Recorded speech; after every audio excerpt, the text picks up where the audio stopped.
Have you ever noticed this? The more you understand people, the less they seem to hear you. Not because you're wrong, but because your words reveal things they weren't ready to see. It's like the smarter you become, the lonelier it feels. Like depth itself is a crime. You don't even have to say much. Just existing with that kind of awareness can make a room uncomfortable.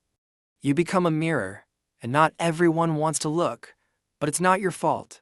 It's wiring. When someone lifts 300 pounds, we admire their strength. When someone's rich, we envy, but we don't feel attacked.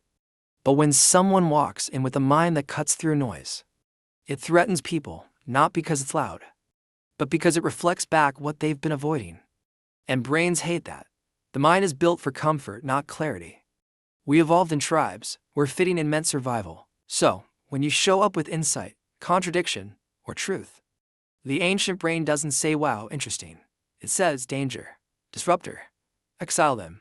You're not too intense. You're just interrupting the ritual. And yeah, it hurts. You speak with nuance. They change the subject. You ask better questions. They roll their eyes. Your presence says too much, even when you say nothing at all.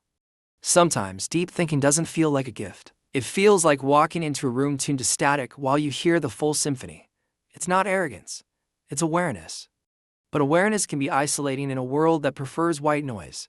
Brains crave predictability, not truth. And intelligence, the real kind, not trivia championship smart, challenges comfort. It challenges identity, and people will defend that at all cost.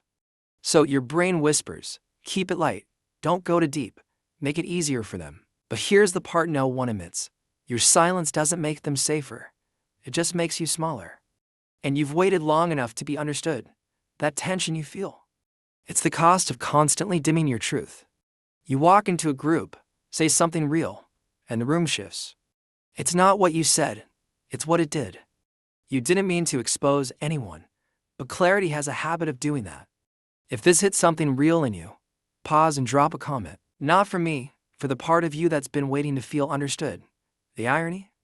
You're not alone, you're just ahead. Socrates, Tesla, Turing, all of them lived in rooms that weren't ready. Their mistake, they spoke truth too soon. Their gift, they spoke it anyway. Society doesn't fear intelligence. It fears what intelligence reveals. You weren't made to be palatable, you were made to perceive.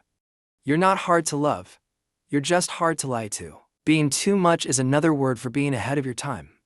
So no, you're not broken, you're just tuned in. That might cost you some rooms, some applause, some comfort. But the right people, they won't flinch. They'll hear you, they'll stay. And when they do, you'll know, you never had to shrink to belong. You just had to find your frequency.